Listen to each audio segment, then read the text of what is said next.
Welcome to Zero Knowledge. I'm your host, Anna Rose. In this podcast, we will be exploring the latest in zero-knowledge research and the decentralized web, as well as new paradigms that promise to change the way we interact and transact online.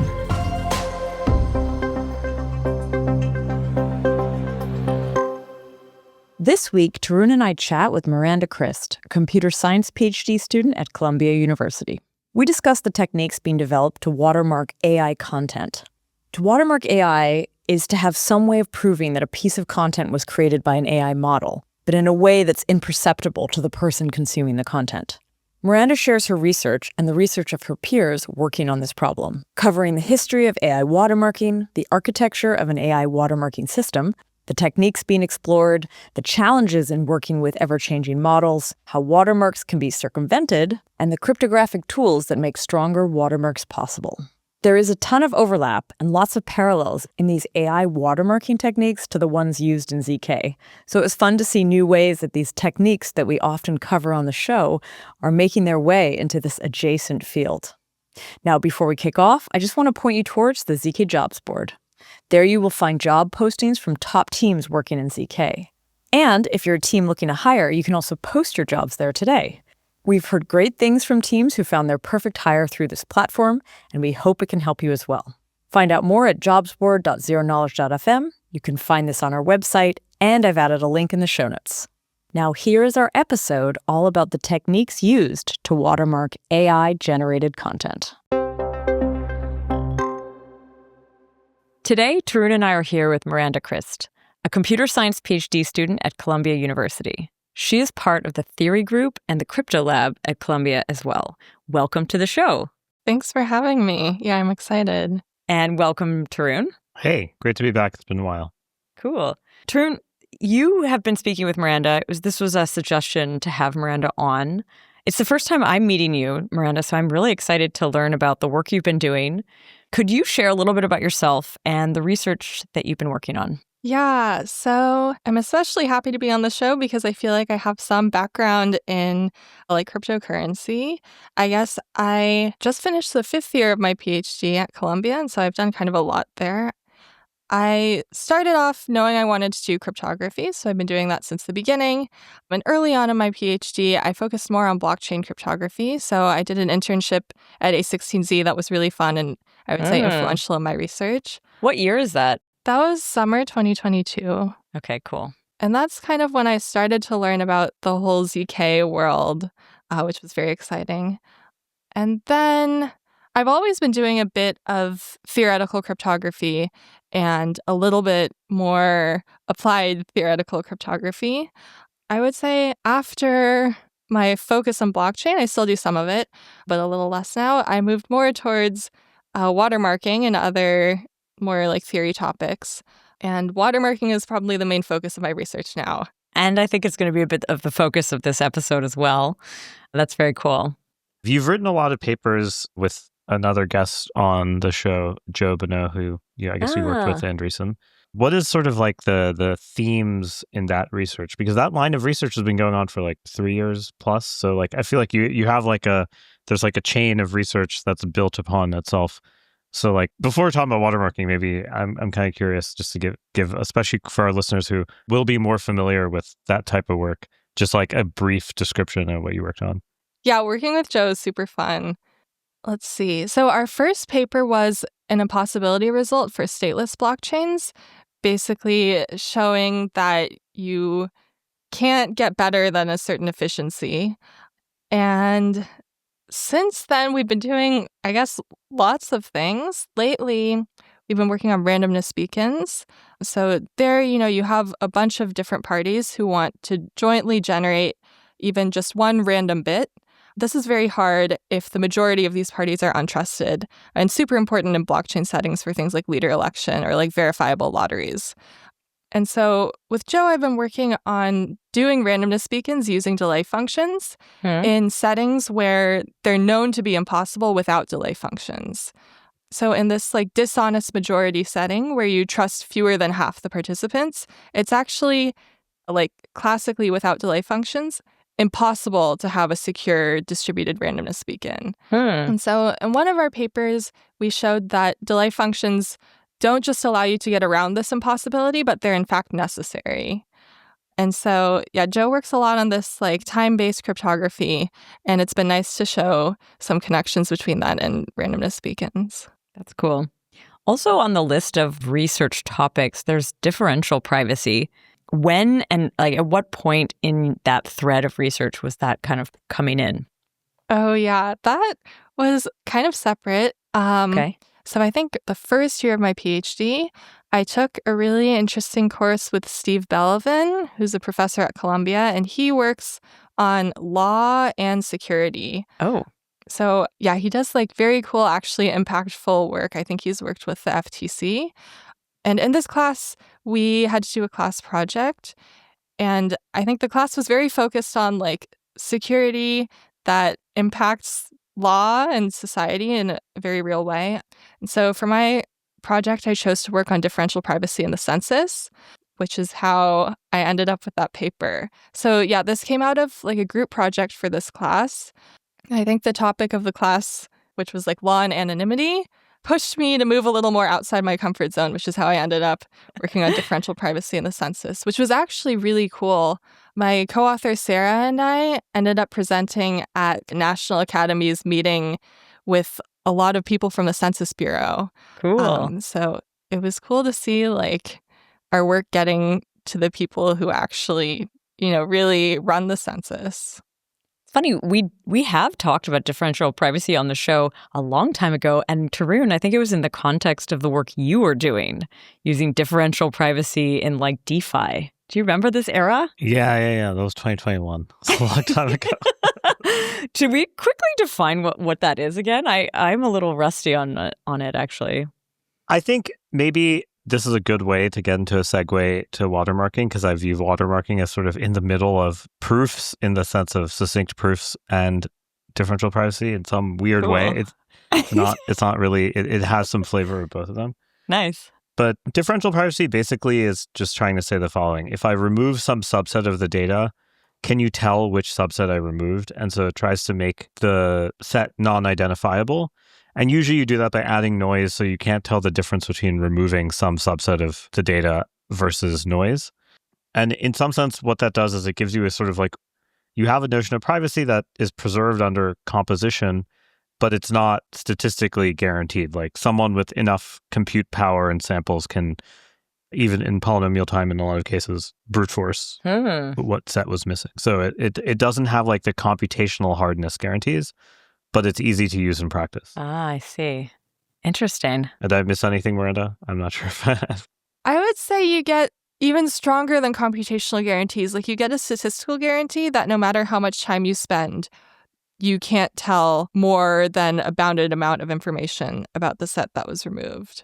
So like, yeah, there's no computational hardness, but I would say that's strengthening the property that you get, which is like, even if you're willing to throw more resources than would break cryptography at reconstructing the missing data set, you can't do it with higher than some bounded level of confidence. Yeah, the only reason I kind of mentioned the computational thing is more in practice when it has been broken, like the census data stuff where people were able to reverse engineer where it came from. It's come from like differential privacy was like invented because people were like, hey, you can identify which users contributed data to some particular model based on like the model's predictions. Like this was like the Netflix prize 2010 or 2011. And so you need something where it's compositionally safe, where like, oh, if I use the same data set in some other regime, I'm not leaking something. But the problem is the compositional guarantees of differential privacy worsen in some ways, like when I multiply or add. And from that, people have been able to attack in practice, which is, I think, why it's had a little bit of a harder time that's true. Getting in adoption. Yeah, the attacks against it have been worse. Let's put that like, and I think people have. This is kind of why people, I think, seem less enthusiastic about it lately. But anyway, what family of cryptography is differential privacy in? Like, what kinds of like things under the hood are actually building differential privacy? So I would say it's pretty separate from most of cryptography because there's no computational hardness. So it's maybe closer to like statistics. I'm not super familiar anymore, but people study things like what distribution you want to choose the noise from in order to optimize accuracy for your specific task. So like Tarun said, they're hiding things about the data by adding noise. And you can think of many ways to choose this noise. And so people will study what distribution is best to choose the noise from, depending on what you want to be accurate. For example, if you're computing the median, you might choose noise from a different distribution than if you're computing the mean of the data. Interesting. I'm now really curious how the watermarking work lives somewhere between this and the proof stuff. Again, that was my statement, so maybe Miranda will disagree with me on that. But I guess like good segue to talk about watermarking. So, the naive version of watermarking, just as like a thought experiment that people kind of start with often is, say you're a teacher, you're teaching a class at a university, and of course you have to deal with the fact that 90% of your students are going to like use an LLM of some form to cheat on their homework. Is there a way to detect just from the text whether they cheated or not in some like that they use the LLM and asked it generated output?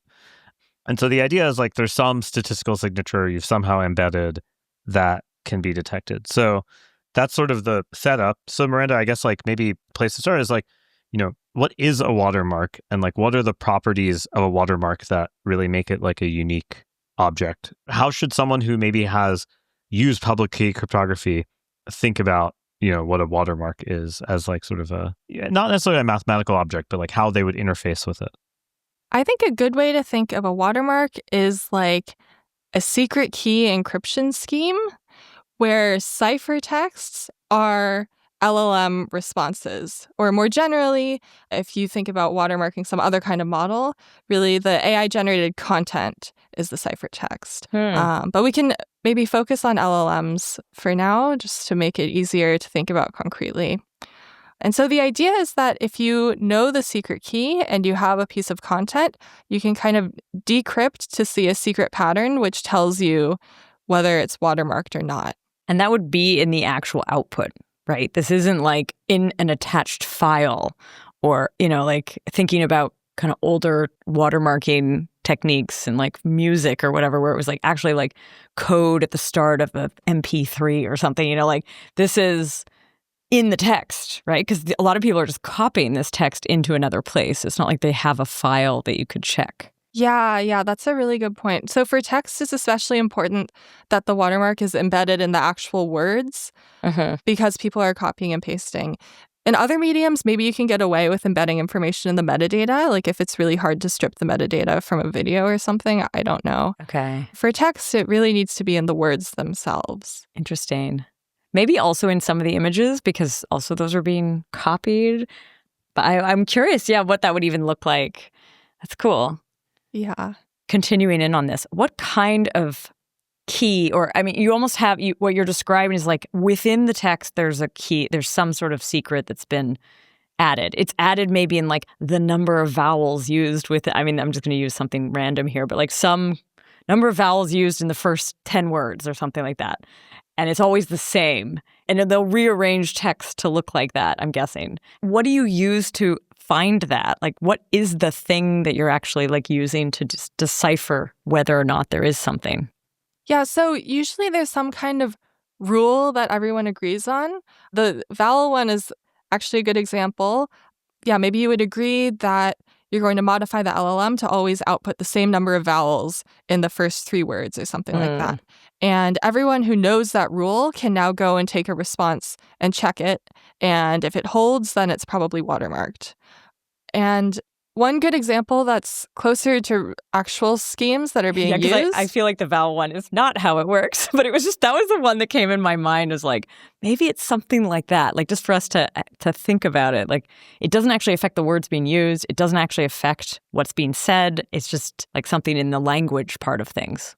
Yeah, exactly. You want something that's not going to hurt the quality too much, but that's still like distinctive enough that it wouldn't appear in human-generated text. That consistently. Yes, yeah. Yeah, if you want to share some examples, that would be amazing. Like some real or more real examples.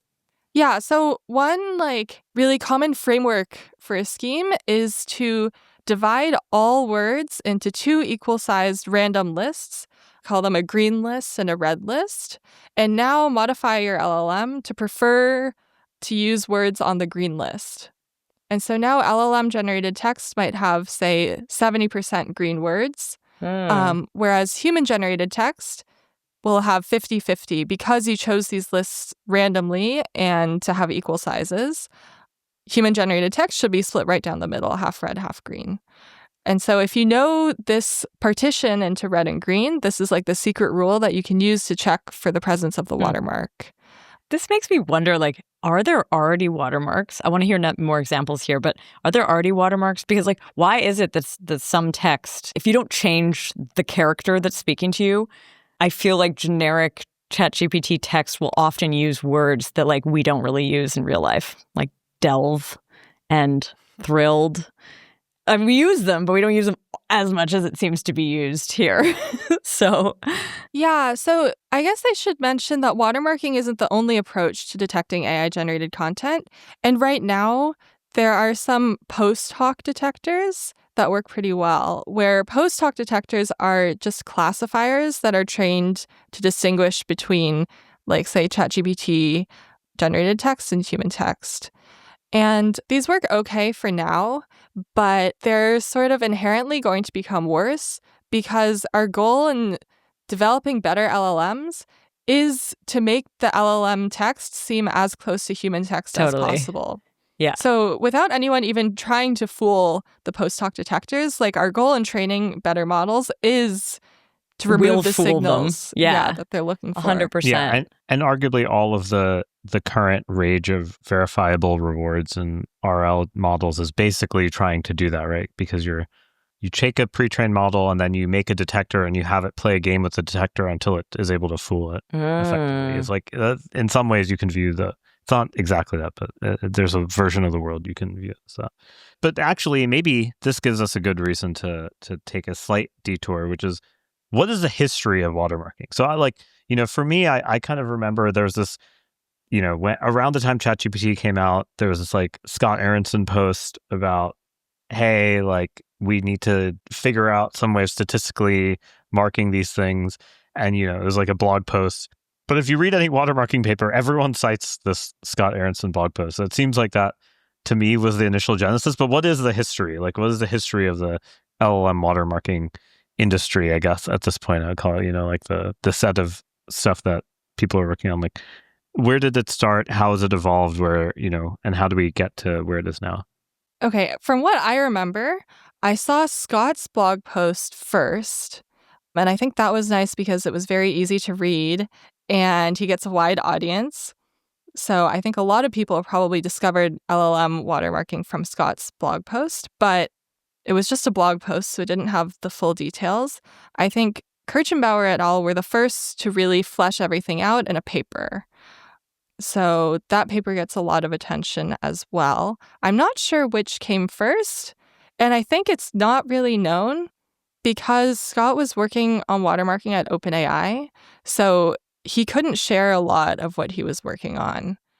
And also, I know Google has their watermark SynthID, which if you look back at the patents were filed around the same time as Scott's blog post and Kirchenbauer et al. But the SynthID paper came out much later, I think within the last year. So it's not that clear exactly what the history was, but I think most people found out about watermarking from Scott's blog post or the Kirchenbauer et al. Paper, which actually won a Best Paper Award at, I think, ICML, which also helped. 2023, right? Yeah. Oh, wow. It's been a while now. Yeah. No, that's all. The interesting thing about this watermarking, it's new in the sense of 2022 to now, but it's not new in the sense of LLMs. It's yeah, somehow it came a bit before LLMs got really good. I remember when I was starting to get interested in watermarking, I tried to actively use the LLMs as much as I could, but it felt like a chore because they were pretty bad. But now, of course, they're much better. But yeah, I would say Scott's blog post and Kirchenbauer et al. Were super influential in the field. And then also the New York Times ran an article on both of them that was very nice. It had nice, like, interactive visualization. And so you could actually see this red-green lists idea kind of like animated in a cool way. And for me, this was really helpful. Like, I think I started talking about watermarking research without having read any papers, but because I'd seen this New York Times article, I had like a good mental model of how it works. So it was actually easy to start thinking about it. Nice. So yeah, those three things I think really helped the field. So that was kind of the beginning of LLM watermarking. And for some reason, LLM watermarking got a lot of attention before other AI-generated content. Like now people work on image watermarking a lot more than they did then. Okay. And I'm not Started sure. just with text, I guess? I don't think it started just with text. I think there was a lot of attention on text, but people have been watermarking all kinds of things for a long time. So maybe I should mention even before like Scott's blog posts and Kirchenbauer et al., people had been watermarking text and images and video for like decades. Yeah, true. For DRM stuff and for ID recognition reasons. And yeah, long, long ago, I worked on like a music recognition software product. Oh, wow. And it was all about metadata and these watermarks. That was like before all the... This is ancient history. Yeah, so there's a lot of like influence from older work that people don't talk about so much. Yeah, for some reason, AI-generated text was more popular around when Scott's blog post came out, but now images have been getting more attention too, and those are actually, I would say, easier to watermark. Like you get better robustness guarantees, where robustness means that it's hard for someone to remove the watermark if they're really trying. It's easier to hide stuff in images too, right? Yeah, you just have like more to work with. Yeah. Yeah. And so there was this initial excitement about LLM watermarking, and since then it's taken a couple years for companies to deploy watermarks. So Google has deployed SynthID, which watermarks text, images, and video, I believe. And Amazon, I know, has an image watermark that actually has a publicly available detector. This is the only one that I'm aware of. All other watermarks, only the company that embeds the watermark can detect. And so as a user, like you can't see the watermark at all. But Amazon actually has a publicly available image watermark detector. What about OpenAI? Does it have anything? Oh, that's very interesting. Yeah, so there's a Wall Street Journal article about why OpenAI chose not to deploy a watermark. So Scott Aronson worked on watermarking for them, and in the end, they didn't deploy anything. And there are a couple of reasons for that. One is they ran a user survey, and users didn't want watermarks, which I guess is unsurprising. So they didn't deploy a watermark. And then also, I think it was a big engineering task. Or there is a watermark, but it's really, really secret. That's true. Yeah. So we could just not even know if they're watermarking. Right. Nice. I love that the ZK podcast now has conspiracy theories on it. I'd love to hear about more examples of types of watermarks. What you said before with the red-green example, could you share a few more that you do know of that maybe have been deployed or have been experimented with? So for text, but maybe also for some of the other mediums you mentioned. Sure. I know one image watermark pretty well. This is by my co-author, Sam Gunn, and his colleagues at Berkeley, Xuandong Zhao and Don Song. So this watermark is called an undetectable watermark for generative image models. But this is a very recent paper, right? Like a couple months ago, or 1 month ago maybe, right? Or is this older? At least 6 months ago. I think it appeared at a conference a few months ago and came out maybe 6 months before that. Maybe that's where I saw it. Yeah, I think it was at ICLR of this year. So how does it work? It works with these kinds of image models that first sample random latent vector. So these image models typically have a latent space, which represents the higher order features of the images. So you can think of each component in the space as representing something like how bright the image is, or how happy it is, or how like naturey it is, something abstract like that. And so these models will first sample these random features and then have some transformation from these features to an actual image. And they also have a reverse process, so you can take an image and transform it into latents, which are typically close to the latents that were used to generate them, but this transformation isn't perfect. There's some error here. And so this watermark works by embedding a pattern in the latents. So usually they're like random Gaussians centered at 0. With the watermark, you'll first choose special secret vector of, say, plus or minus 1. And maybe I'll talk more about how this is chosen later. But then they'll choose the latents to have signs corresponding to this vector. So, if the first component of this vector is 1, then the first component will be positive, and so on. And so now, if you know the secret vector, then if you get an image, you can transform it back to its latents and compare the signs to the secret vector. What's a latent? I actually don't know that term. Is that an image term or is that a vector term? No, that's like a machine learning term for like variables you don't see that are sort of generate like parameters that might not be interpretable, but they like generate the process that's able to put the final information. What would an example of something like that be? Is that what you were describing with like the sort of bright, happy, like that, or is it something else? I don't really know. I hear people throw this term around. I guess what Tarun said makes sense. Like with the latent space, it's something that as a user, you're not meant to ever see. It's just like an intermediate step in generating the image. So I mean, like, I think the first time I ever ran into this term was like in hidden Markov models, where like I have a Markov chain that I'm sampling a state from this like probability distribution, but there's like some small set of variables that changes my sampling process. So I have my sampling process, I'm generating the next text word. So it's like the quick fox jumped over the shed.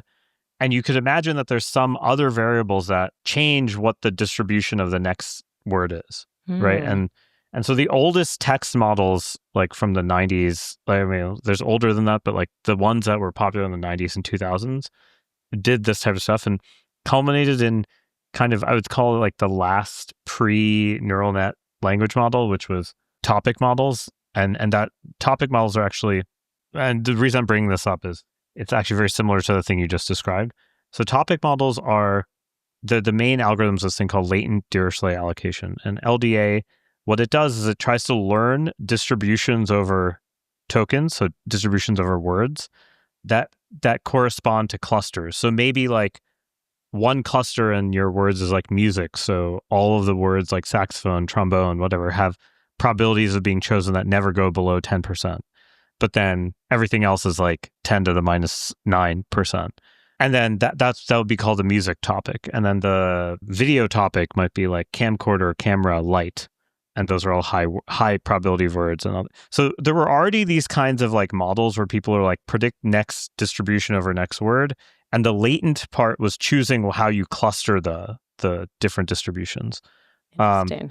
And I think the idea in neural net land is that the neural net learns some representation like that is this latent represent. You don't know exactly what it is, but it seems to work in terms of like mean squared error or like how well it's performing. But the usage of the word latent for like background variable that you don't know is kind of like in machine learning has existed for 30 years. But yeah, I think it's the same thing. It's like some set of features of certain types of pixels that represent like something useful. Like so maybe going back to what you said, Miranda, then it's like something sort of a predecessor to what the image is. You're going backwards to like the step before. And it's that where you're kind of testing it for any sort of watermark. Exactly. Okay. Yeah. The latents. Yeah. And so maybe to complete the description of the scheme, I said you use this vector of signs to embed the watermark, and you need this to detect. And now if you actually do exactly that and have a fixed vector of signs, then, if the first component determined the brightness of the image and you're always choosing that to be positive, you're significantly skewing the distribution of images that you generate because they'll always be bright. So it's affecting the output, actually. Yeah. So this, I think, is not great. And there are some image watermarks that really choose like a fixed vector and use the same vector of signs to alter all of the images. But the insight in this undetectable image watermark paper is they have a way to choose lots of different vectors that look independently random. So they can effectively choose a brand new random vector of signs for each image. Yet if you have like a master secret key, you can still detect the watermark. So you can still tell that this random looking vector comes from this special family of watermarked vectors. And to do this, you need an object called a pseudorandom code, which was from my paper with Sam Gunn. So yeah, I guess I'm biased in liking this scheme because it's like we are going to get to PRCs, because I think to me that's where if the thing that looks most like ZK stuff exists is like succinct proofs. Yeah. The thing that looks closest to that is this PRC. Interesting. In the work that you created or you talked about, like, are there public verifiers? Is there a verifier? Does it exist? How does it deal with it? Is it like running that like anti-transformation in order to get to that underlying stuff? Or is it able to kind of cut through and just like figure out what the latents were? Yeah, good question. So for these image watermarks that are embedded in the latents, the detector does have to run the reverse procedure, Okay. which it has some computational costs. It's not as bad as generating an image. Okay. And you also need to know something about like what model was used to generate the image. Oh, yeah, because for the reverse sure. procedure is tied to the model. Okay. So that is one downside of these image watermarks. I guess, we've talked a lot about the kind of setup for watermarks. And I think, one key thing to the examples that we just talked about is there's clearly some features we want and some features we don't want out of a watermark. And so there are these kind of like fundamental properties, almost like soundness in ZK or liveness in consensus. There's a set of properties that a watermark must have. And in order to be sort of like proven, like embedding the watermark or verified by whoever is verifying. So maybe could we talk through the sets of properties that people study and are important? Obviously the one that's come up in all the examples so far is some notion of bias, of like, hey, by adding in the watermark, I'm biasing, I'm changing the thing generated, and I want to limit that somehow. But, if we make these comparisons to, sort of soundness, completeness, things like that, what are kind of the properties you want in a watermark? I just realized a very explicit connection between these properties and ZK, or succinct proof systems, which I didn't realize before. So this is good. At a high level, the properties you want from a watermark are, one, that you can detect it in watermarked content. If you know the secret key or whatever information you need to detect, it should actually show up. The second property is you want a low false positive rate. So human-generated content shouldn't be falsely flagged as watermarked. And then third, you want some kind of quality guarantee. So you don't want to be harming the quality of the content by embedding this watermark. By creating it. Yeah. This is going back to what you were saying with where it's like you don't want it to impact the outcome. You don't want it to like make something brighter and always bright just because you want to have this watermark in it. Exactly. Yeah, so quality is super important, especially if companies are going to be deploying watermarks on top of like ChatGPT, for example. They really don't want to be harming the quality of the text that it outputs. Yeah, and I would add a fourth property that's also important, but I consider it to be a bonus property of watermarks, which is robustness. So you want the watermark to remain even if an adversary is trying to remove it. So these are the high-level properties that we want, but in papers, like in my work with Sam Gunn and Or Zamir, it's called an undetectable watermark for language models. We formalized notions of these properties that we want, and these definitions were inspired by cryptography. So The first property we wanted, that the watermark is detectable, we defined this as completeness, which if you're familiar with succinct proofs, this is also a property of those. Yeah, so this is the property that if the text you're generating has enough entropy, meaning like there's enough freedom to embed the watermark, then it should actually appear with overwhelming probability. And this is, draws parallels to the proof literature, but I would say is a more general cryptographic property. Like you have this kind of property for encryption as well. And, I said earlier that watermarks are a bit like encryption, so there are lots of parallels between these different cryptographic objects. Nice. And the false positive rate we formalized as soundness, which is a property of these proofs as well. But it says that content generated independently of the secret watermarking key should be flagged as watermarked with only negligible probability. And finally, we had, I would say our main contribution to this paper was formalizing a quality guarantee, which is very difficult because it's hard to even define what quality of text is. But the way we managed to get around this is we say that a watermark is undetectable, or in my mind, like the highest quality you can possibly get, if it's infeasible to distinguish between the watermarked model and the original model. So this says that no computationally bounded algorithm can tell the difference between the original model and the watermarked model. As long as it doesn't know what the trick is, right? Because if it had the verifier component, then it would see the difference. But without knowing that, it shouldn't see a difference.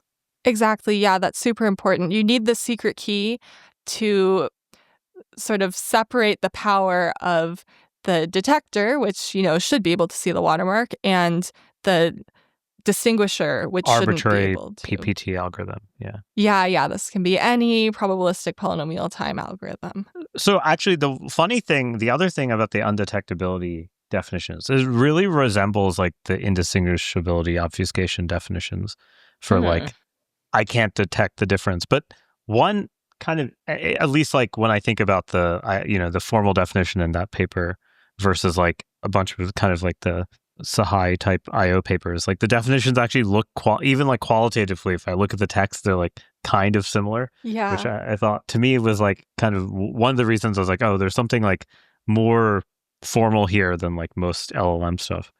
But I had one question that's kind of worth diving into, in my opinion, which is there's a kind of statistical constraint you need in order to get your watermark to work, and that you need a certain minimum entropy. And maybe why don't you walk us through that? Because actually that's sort of something where it's, in order to get these cryptographic like guarantees, you still need some statistical property. And it'd be great to kind of like talk through that. Yeah, so as I mentioned, our completeness guarantee is that if the response has enough entropy, then the watermark appears. And the reason why you need this entropy requirement is that you can't hope to watermark deterministic responses. So for example, if I prompt the LLM to output the first 100 digits of pi, there should be no randomness here if the LLM is any good, right? Like the LLM has no choice in what it's outputting. And so it shouldn't be able to embed the watermark here. Yeah. In fact, like soundness already implies that you can't watermark this text because then this would be a false positive. So there's some tension between completeness and soundness, which is that, if you ask the LLM to output a human-generated text, then this should not be watermarked. Yeah. So the way that we get around this is you ask that the watermark only appears when there's enough randomness in the response that you actually have some control over this. Interesting. And so you can formalize this in terms of an entropy guarantee. And in this paper I mentioned, undetectable watermarks with SAM and OR, we also prove that you can only hope to watermark if you have a certain amount of entropy. So we have a lower bound there as well. Cool. And so if you look at the LLM watermarking literature, usually when they prove detectability, they'll have some kind of entropy bound. You can only detect the watermark in random enough text. Or a certain amount of text too? Is it sort of, or I guess it could be short, long, as long as it's not human. Yeah, people have different schemes have slightly different guarantees. For some schemes, you need a long enough text and a high enough rate of entropy throughout the whole length. I think for some schemes, you need enough entropy. It doesn't matter how long the text is. It could be a very short text with highly concentrated, a large amount of entropy in that short text, and that would be okay. In the image case, is there also minimums? Are there size minimums in that case? Because you could also generate a 1 pixel white box. Can't hide much in that, I feel. I agree. I'm not familiar with the guarantees they prove for image watermarks. I think in general, it's harder to prove things there because you're relying on this model to go from the image back to the latents. So it's hard to prove guarantees there. But intuitively, there should be some relationship between at least like the size of the latent space and how well you're able to embed. So, now I think we've kind of talked about the properties that a watermark has, which kind of resemble cryptographic properties one might desire, obviously with more constraints, like, I can generate a ZK proof for any NP program, but like here, it's like, no, I actually can only generate the watermark for some if they have enough entropy, right? Which is like a slight different, maybe it's not actually slight, it's a non-trivial difference. But an important thing that I think I only understood once I read your paper, the undetectable watermark paper, is there's a sense in which the watermarks that are constructed are they don't damage the model. All they're doing is changing sampling properties of the model. A little bit like a blockchain samples randomness to choose a validator. That's a long jump to that. But the interesting thing is the way that these models work is I abstract the LLM to just doing two things: predict a distribution over next tokens, sample a token. And we don't change the predict the next token thing, which means I don't mutate, I don't adjust the weights of the model. I don't change anything. I'm just changing the seed that I'm using to sample the next token, which that is the thing that's like a blockchain. That's the thing that's like a VRF a little bit. And so maybe it would be great to kind of talk through this, because I think this is the reason watermarks seem so much more powerful than like things like ZKML or other private machine learning, where it's like I have to put the entire model into private state, or I have to mutate the model if I was doing differential privacy. But here you're only changing the sampling, and it's so computationally kind of a very relatively low effort thing. And like talking through that and understanding like how this kind of sample mutation leads to these properties that you want. Oh yeah, that's a really good point, that watermarking is super lightweight and that you don't need to touch the weights of the model at all. I like to think of these watermarking schemes as just modifying the sampling algorithm of the LLM. And what I mean by that is, like Tarun said, these LLMs have two components. One is like a neural network that takes as input the response output so far and generates a probability distribution over the next token. So this is really the computationally expensive part, running this neural network to get this probability distribution. And now there's a very cheap step where you just sample the next token according to this distribution. And it's the sampling step that the watermarks modify. So the red-green scheme that I described earlier modifies the sampling step just by increasing the probabilities of the green tokens and decreasing the probabilities of the red ones. So it's not touching the weights of the models at all. It's just changing the sampling algorithm. Interesting. And so the red-green scheme is kind of the simplest scheme you can think of, but even the more complicated schemes only change the sampling process. I didn't realize until you said this that the ZKML models that we've talked to, though, require that the model be changed underneath. Well, not that I also thought of changed. those as like... It's not that, but you have to evaluate the whole thing contained in this, right? This thing is very minimally invasive. I'm like running the model as is. I'm only changing the sampling. I don't have to like put you in my enclave. I don't have to recompile your code with the ZK compiler, right? Like I'm not touching it at all effectively, except for sampling. Interesting. This also means that you can watermark with only API access. So as long as you have access to these probability distributions, you can do sampling yourself or change sampling yourself to watermark text that's coming from, say, an API to ChatGPT. So I actually did this to get some like sample watermark text for our scheme. I only had API access to ChatGPT, right? Like I couldn't run the whole neural network myself. But even just with this API access, it was enough to change the sampler and watermark ChatGPT generated text. Interesting. This leads me to like ask a little bit about the underlying models, and if like are there sort of groups of models where you'd have a very similar watermarking scheme for it, and you can actually do what you just did, which is like kind of apply it to all of them? Or do you have to create bespoke watermarking systems for every single one? And and maybe there's groups and you can do a few. I'm just kind of curious how that breaks down. Yeah, so one nice thing about these LLM watermarks that just change the sampler is that you can use the same secret watermarking key across any number of models. Oh. Right, so with the red-green scheme, for example, you can use the same red-green partition for as many models as you want, and since you're just increasing the probability of the green words, you can do this for all of them and detect in the same way, just count the number of green words. So this is a very nice property of these sampler-based schemes, where you can use the same secret key for any number of models, which should be nice in practice if they're updating these models often or have many different models deployed. I guess, though, there's a distinct, it depends on the medium. So going back to text versus images, obviously you're not really able to use the same technique across those.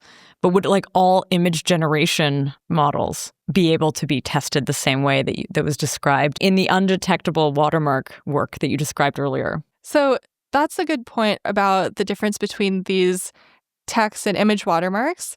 For the image watermarks, even if you're changing the latents in the same way across different models, since you also have this inversion process where you go from the image to the latents, that might be different from model to model. There's sort of nothing you can do to use the same detector for all of them. You'll have to use the correct inverter for the model that generated the image. And so even if you're using the same way of biasing the latents, you're going to have to use the model-specific inverter.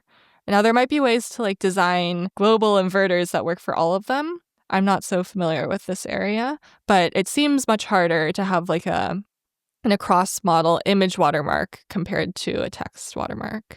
Yeah, I mean, I think one of the reasons I kind of ended up learning about this literature was I basically was looking at how people in cryptography land were trying to do things, and all of them just seemed crazy from a computational standpoint. And then I saw the watermark stuff. I'm like, this is no computation, and you're getting 90% of the benefits that people wanted from Nice. ZKing the whole model or whatever.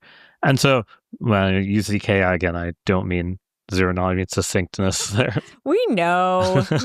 But an interesting thing that I think I needed to read a bunch of these papers to understand was sort of the threat model and how we think about adversaries attacking and forging watermarks or trying to make something that doesn't watermark detect as positive. Oh. And I think it would be great to talk a little bit about the robustness properties and how you formulate the threat model for attacks. And maybe now we can talk about the emoji attack. And maybe in order to describe the threat model, it would be good to talk about concrete algorithms such as hash-based watermarks, like your paper with Zamir and Gunn. Yeah.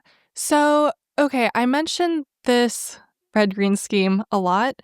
And one problem with this is that if a certain topic is on the green list, it'll be talked about a lot more than it should be, maybe. And so ideally, you don't want to use the same red-green list for all responses because this will systematically change what topics the model is talking about. And so one idea used in both Scott's scheme and the Kirchenbauer et al. Scheme, as well as mine with Sam and Orr, is to use a hash function, or in our case, a pseudorandom function, to derive randomness to effectively get a new red-green list per response.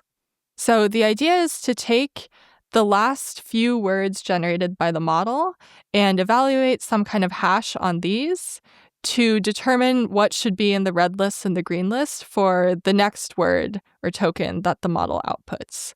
So maybe this is similar in spirit to fiat Shamir, if you're familiar with cryptographic proof systems, where you're taking a hash function on the transcript so far to derive randomness for what you're doing next in the protocol. In the creation of this watermark, basically. Yeah. So maybe as a concrete example, if the model has output as a large language model, you want to know which word to output next, this family of hash-based schemes would compute the hash of as a large language model, derive some randomness, which it uses to choose the red-green partition for the next word in the response. And now to detect, you need to be able to recompute the hashes to derive this randomness to tell what the red-green slits were. Okay. So it makes the verification process a little bit more complex. Yeah. You have an extra step at least. Yeah, there's this extra step, which is still computationally cheap, Hmm. but where it really hurts you is in robustness. So now if any word in this hashed portion changes, then you can't recover the same randomness as before. Oh, yeah. And you'll get a completely different red-green partition. Yikes. So you can't change. Yeah. It can't change. Yeah, basically, I mean, it depends how much you hash, but if you hash, say, a paragraph, then this whole paragraph can't change at all. Otherwise, you wouldn't be able to detect the watermark. And now Scott's scheme and the Kirchenbauer et al. Scheme hash something like the past 2 words, so they don't take a huge hit to robustness. But my scheme, we hash a much longer portion. This is to get this extra undetectability high-quality property. Interesting. So yeah, these hash-based schemes are very prominent, and they motivate what's called the emoji attack. And in the emoji attack, you ask the model to output your response, but insert an emoji between every pair of words. And so now you'll get something that's like word emoji, right? And you can easily get back an actual text by just deleting all of the emojis. Mm-hmm. What this has done is now, if the watermark is embedded by hashing... Oh, yeah. Will it also totally adjust everything because it has all these emojis in it? Yeah, exactly. Like if the emojis are used in the hashes, now once you delete them, the hashes are entirely different. Oh, wow. And also, you're not hurting quality by doing this attack at all because you get back exactly the same text you would have had without emojis.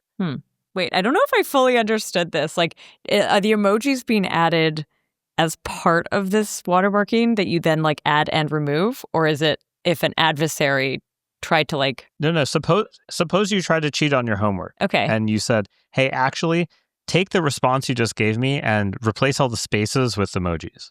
Like within the model. So they're doing within it. the model. And so now it's watermarked with the emojis. But then when you turn in your homework, you just like go and manually delete all the emojis and put spaces. And now you've ruined the hashing, right? Yeah. Because so it's like a very simple, it's like the first attack a kindergartner would come up with in some ways, right? Of like Yeah, it's like super simple and completely defeats these hash-based schemes, even the ones that only hash, say, the past 2 tokens, because you have emojis everywhere. Could you add another quality to these hash-based ones that if they see sort of that kind of pattern of like just dumb, obvious injections, that it doesn't hash that part? Yeah, so you can, I think, always play this kind of cat and mouse game where if you see a specific attack, then you can, add some step to the watermark that ignores things that are activating the attack. But I think if you fix even a broad class of emoji-like attacks, people will come up with new attacks.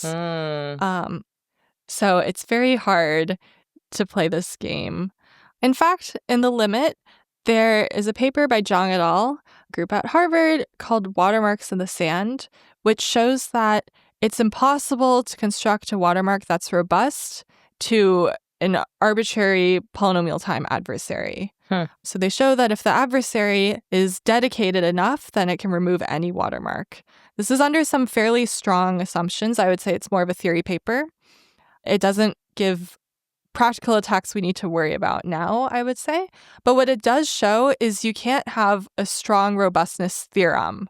Like you can't say, here's a scheme and prove that it's robust to polynomial time adversaries that are trying to remove the watermark. Yeah, I mean, it is interesting you made this analogy to Fiat-Shamir because I think about Fiat-Shamir as like, hey, random oracle model, it's safe. But like all of the recent papers that are like, it's like kind of borked under some sort of like something not quite like the robustness thing, but like under slight perturbations. Okay, there's not correlation, intractability or whatever, like Fiat-Shamir is out the window. We talked a little bit about robustness of schemes. And one really, I think the thing that kind of nerd-sniped me personally a lot about this was the connection to like error correcting codes and sort of this idea that like I can have these like error correcting codes that have randomness in them. And if I, make my secret like the path of the set of randomness I choose, then I can get these kind of guarantees for watermarks. And also there's sort of some sense in which I can handle additions and deletions up to some amount, like, someone deleting one of the characters, right? Like, which is a form of robustness. And there've been other works, obviously, after yours, but they all seem to build off this kind of abstraction you came up with for thinking about watermarks and their relation to coding theory and error correcting codes, and kind of this natural embedding. So it would be great to kind of talk about the relationship between watermarks and error correcting codes, and sort of like the way that once you go to error correcting code land, you can suddenly talk about, okay, like you can, this watermark is resistant up to some number of deletions in the text or some number of additions. And, to me, that seems to be like the way people are kind of moving towards robustness, unless I'm missing something else. So does that actually solve for the emoji attack too? If you're using error correcting codes instead of the simple hash-based one? Yeah. Oh, cool. Yeah, the error correcting codes are super powerful. And this is like the favorite work that I've done in this area was the introduction of something called pseudorandom error correcting codes. This was a paper with Sam Gunn. And then I guess we have a newer follow-up paper, Ideal Pseudorandom Codes. That's maybe more theoretical. That's the stock paper, right? Yeah, that just appeared at Stock of this year. That was also joint with Omar Al-Rabia, Prabhanjan Ananth, and Yevgeny Dodis. So, yeah, what are these pseudorandom codes? I guess they're exactly what they sound like. They're like error-correcting codes that appear random. So usually error-correcting codes work by introducing a lot of structure. Like one good error-correcting code would just be to repeat the message over and over again. But, of course, this adds a lot of structure and isn't pseudorandom. Pseudorandom codes are hard to construct because the code words need to appear random. So they still need to have the structure so you can recover the message after errors are imposed. But somehow the structure needs to be hidden so that they still appear random. This is what a pseudorandom code is. And at a glance, there might not be an obvious connection to watermarking. But actually, Sam and I introduced them because of watermarking and kind of because of these issues with the hash-based schemes. So remember, what we wanted from the hash-based schemes was to basically generate fresh red-green lists on the fly. Yeah. Where we were deriving these lists from the hashes of previous tokens, but now we're hurting robustness because we need to recover the hashes to know what lists we chose. And the minute anything changes or is injected, you're sort of screwed. Exactly, yeah. And so we started thinking that instead of deriving the randomness from hashes, what if you could somehow just sample a different red-green list for each token and forget about them? And now, during detection, somehow magically, if enough of the tokens are green when they should be, without even knowing the lists, you can use a secret key to detect. And this is kind of like an error-correcting code where you can think of sampling code word that tells you what the red-green lists are for each token in the response. And now, forget about the code word, but if you get back a response, you can do this like robust decoding to get back the message anyway. This is like super fuzzy, but this is the idea behind them. It's the sampling aspect, and you're sort of accepting that like it won't, like you're still looking for a pattern, but you're not looking as like direct. It's almost like the hash one is so hard. It's like so finite. Whereas this is like, I guess it's a probability. Like you're still looking for like a probability of these green words or green list words or something. Yeah, before in detection, you were kind of asking, is this response close to this specific sequence?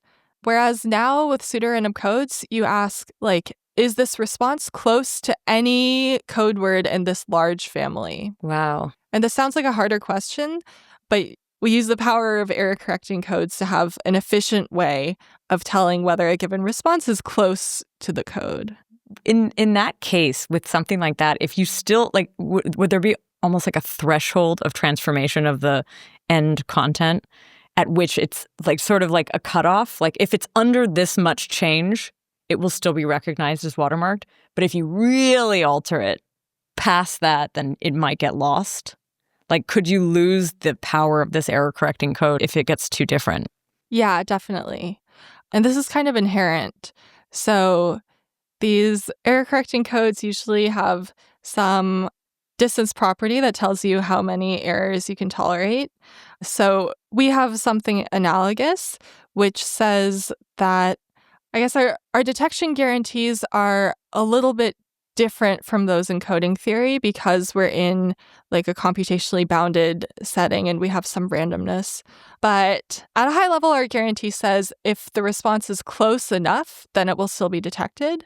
If it's beyond some bound, then we have no guarantee at all. This is also, again, where I think the ZK thing comes in, because it reminds me a lot of Fry. Oh, yeah. And Starks.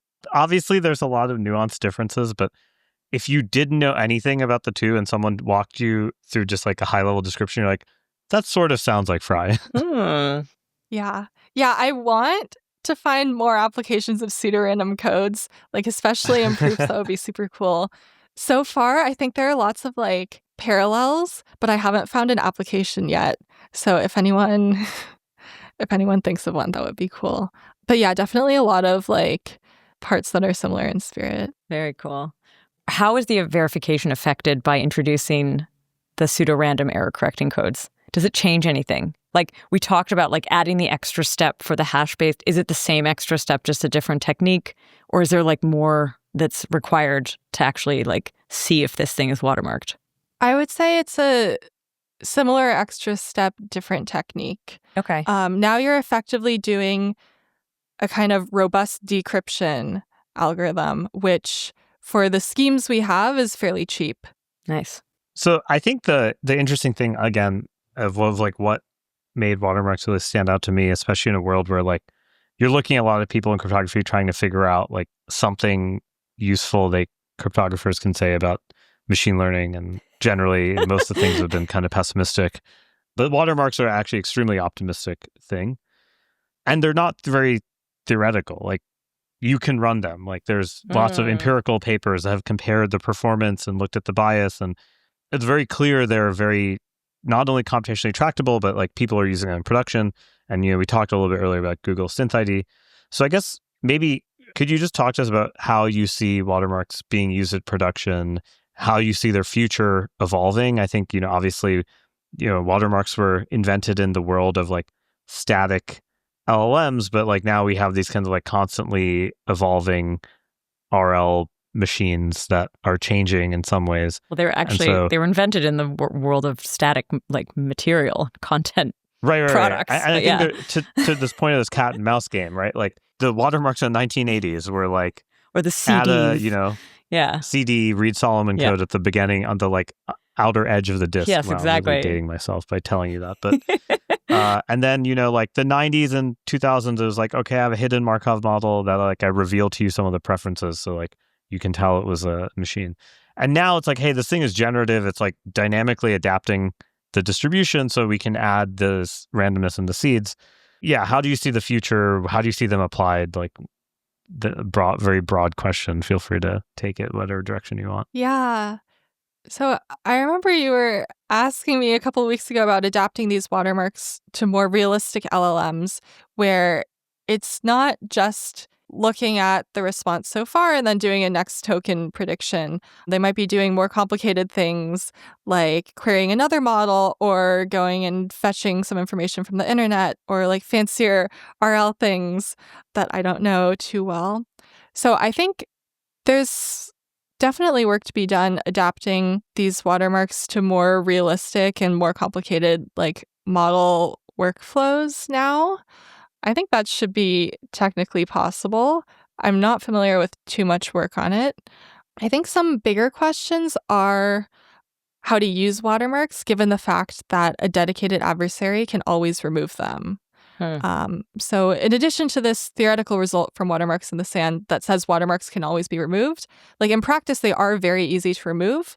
And especially as open models become better, someone who really doesn't want watermarked content can just use an open model that's unwatermarked. So I think watermarks will be like one of many tools that we have for identifying AI-generated content, but they're not like a silver bullet. I don't think that means we should stop working on them. Like some people see the robustness issues or like the fact that you can always evade them using open models and say that it's a lost Why bother? cause. Yeah. Yeah. But I think we've seen in the past that ways of watermarking like static content can be evaded, especially, just like your standard image watermarks. That's just like some translucent text on top of a photo.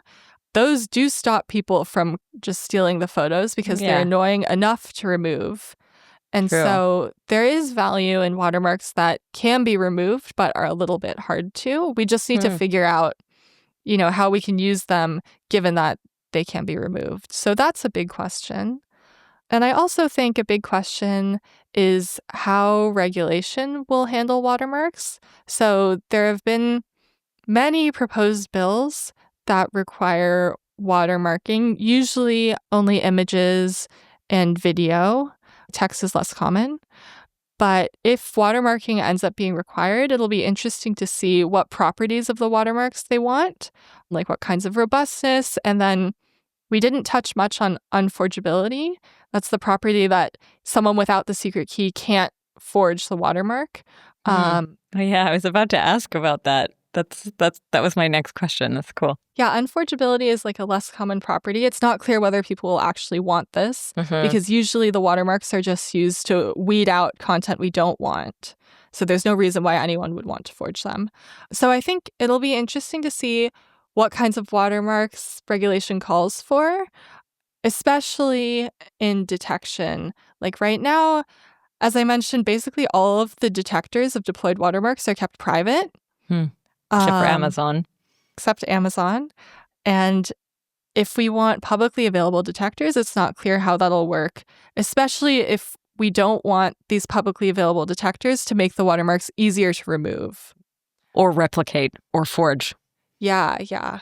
There have been a bunch of papers on training a smaller model to remove a watermark from another model. So like you give it, and like it works like empirically. So like I don't think there's like a theoretical justification for like how many samples they needed. But like the empirical evidence is like there are ways to train another LLM to learn how to remove a watermark from a different one. Yeah. And as you said earlier, like we're good at doing this training if we have some kind of discriminator type model. So if you actually have a detector, then it makes it even easier to do this training because you can see how well you're doing at removing the watermark as you go. Very cool. So I've been curious kind of through this. We've been focusing really on these two techniques, sort of the more classic basic one of the red-green lists, and then the one that you introduced on images and with hashes and error correcting. But like, are there other types or like techniques of watermarking for different types of content, for different types of output?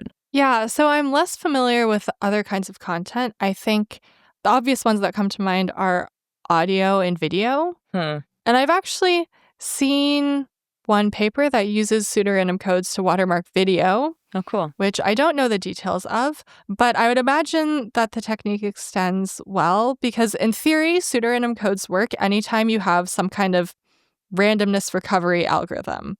And what I mean by that is anytime you can take some AI-generated content and recover an approximation of the randomness used to generate it, then you can use a pseudorandom code to watermark this content by, in generation, replacing the randomness with a pseudorandom code word. And now to detect, you run randomness recovery, you get back something close to the code word, and you run your like pseudorandom decoding algorithm. And so like Sam and I try to present pseudorandom codes as this general framework for watermarking any kind of content. I'm not sure yet how practical it'll be for like video and audio, but in theory, anything with randomness recovery can be watermarked using a pseudorandom code. I wonder with those two examples, what's different about them is they also have that element of time. And so somehow the watermark has to kind of like, I mean, obviously you can put it at the very start, or you can put it on a single image, like the third screen or the fifth note or whatever, like, or, fifth second or whatever. You can choose some moment in time if you want to do that test. But I wonder if like time adds some element, kind of like something where you could trademark on that feature, the fact that there's like a time-based piece of content, that it's like running and changing. Yeah, I think like the time dimension gives you a lot more to work with. So it might be even easier to watermark these things. I don't really know. But it might be harder too because the generation is more complicated. And one surprising thing I learned about video is that maybe this is stupid to people who know, but a video is not just a sequence of images that's stored. Like you're kind of doing some checkpointing and then storing like the difference between different frames.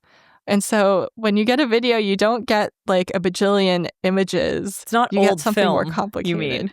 Yeah. It's not old film on the just like running slides of single images. Yeah. Yeah. So that maybe makes it more challenging too. But this isn't my area of expertise, so Yeah. I don't know for sure. I feel like the tell of that, by the way, was like when you had bad downloading speed and you started to notice that like the image would change. It wouldn't just stop on an image, but it would like capture other colors. You know, like when like the green starts to take over half of the screen. Now, this might really date me. I don't know if this stuff still happens. I've seen that. But yeah, I have a feeling that's sort of the tell that like there's something running those videos. They're not just static images like they used to be on the projector cameras. Yeah, that makes sense. That tell did not come through for me, but it checks out. Yeah. Yeah. Miranda, thank you so much for coming on the show, sharing with us this kind of, at least for me, like a pretty new space in AI and watermarks. It's not exactly ZK. Like I think what we found through this interview is there's tons of comparative techniques being used, a lot of similar terminology and properties that we are very used to in the ZK world. But it's been really cool to kind of explore how these ideas are also entering into this watermarking space. So thanks so much. Yeah, thanks for having me. I love talking about watermarking. And I think it's a really exciting space, both for research and for seeing where it goes in practice. Nice.